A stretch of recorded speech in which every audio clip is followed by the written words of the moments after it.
Once upon a time, in a small quiet village surrounded by lush green hills and clear blue skies, there lived a young girl named Amarachi. She was a beautiful teenage girl with bright eyes. Amarachi was not just an ordinary girl. She was known as the village CNN. People often said, if Amarachi no hear am, it no happen. That means if Amarachi didn't hear it, then it didn't happen. Nothing happened in the village without Amarachi being the first to know.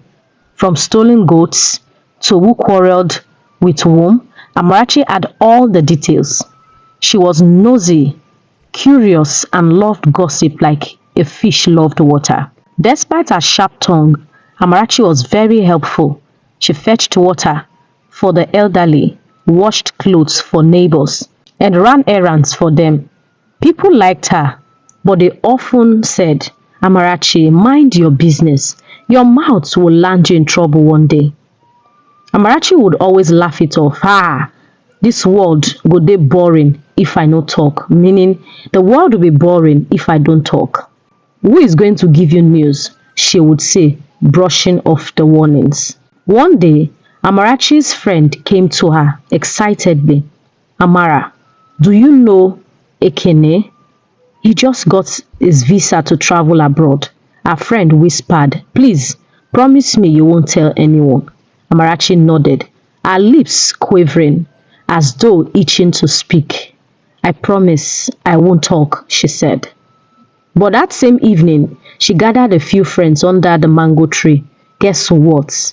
Ekene has gotten a visa. He will soon japa, meaning travel abroad.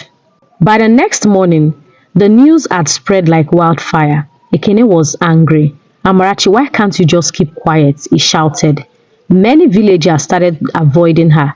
Some would say, don't tell Amarachi anything. Her mouth doesn't close. Amarachi waved it off. Gossiping is my talent. God gave me mouth to talk, she said, giggling.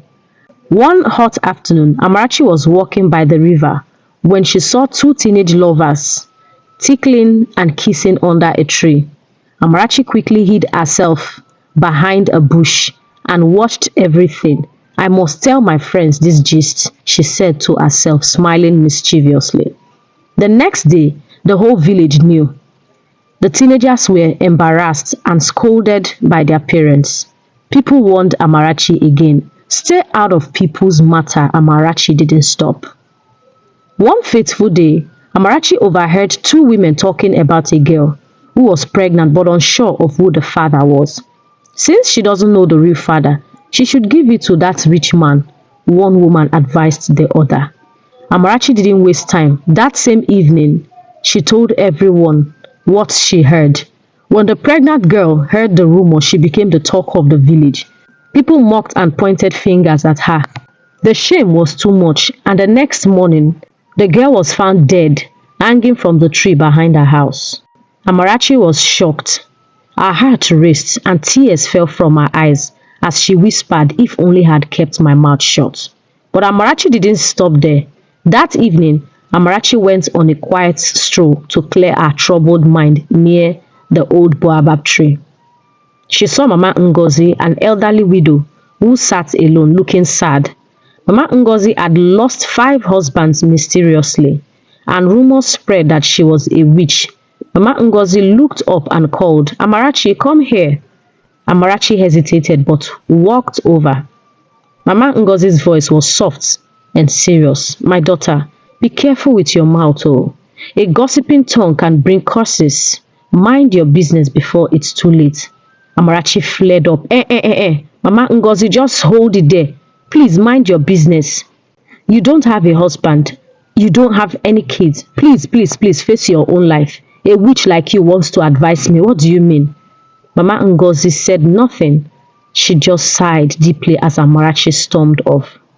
The next day, Amarachi gathered a group of villagers and whispered, do you know that Mama Ngozi killed all her husbands? She's a witch. The rumor spread and people began avoiding Mama Ngozi like a plague. Days later, she was found dead near her compound. That night, Amarachi couldn't sleep. She tossed and turned, her heart heavy with guilt, Suddenly, she felt her lips tingle. "What is happening?" she whispered. She rushed to the mirror and gasped. Her lips had swollen to twice their size. "Yay, what is this?" Amarachi cried, shaking with fear. She barely slept that night. The next morning, Amarachi's lips were larger, huge, and heavy, like someone had stuffed them with yam. Amarachi ran outside.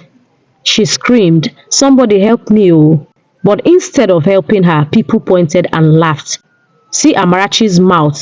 She has a big mouth. It's so big," the children shouted.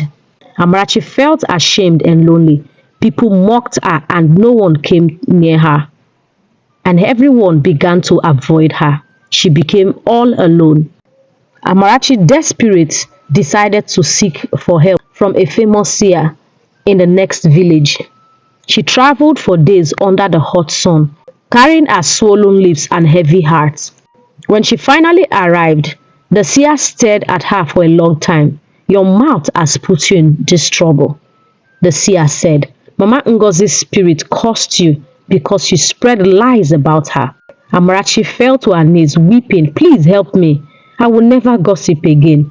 The seer performed some rituals to appease Mama Ngozi's spirit, but it was too late. "The curse cannot be undone completely," the seer said. "Your lips will never return to normal, but you can change your ways and seek forgiveness." Amarachi cried bitterly, but there was nothing else she could do. Her mouth had taken the lives of two innocent people and had caused a lot of trouble to so many people. She had to live with the pain. From that day, Amarachi stopped gossiping. She became quiet and withdrawn, avoiding people's business. Whenever she walked through the village, people pointed at her and whispered, "See Amarachi the Village Gossip." She has learnt her lessons. Now her mouth has landed her into a trouble that's bigger than her. Amarachi lived the rest of her life with her swollen lips as a constant reminder. She learned the hard way that gossiping can destroy lives and sometimes it can destroy your own.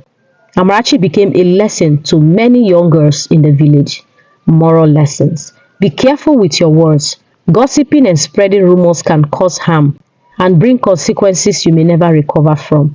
Words taken out can never be recovered. Words can hurt, they can kill, and they can destroy.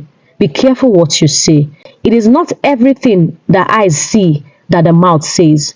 Always mind your business. Your mouth can be a blessing and also a curse. No wonder the Bible says the power of life and death is in your mouth.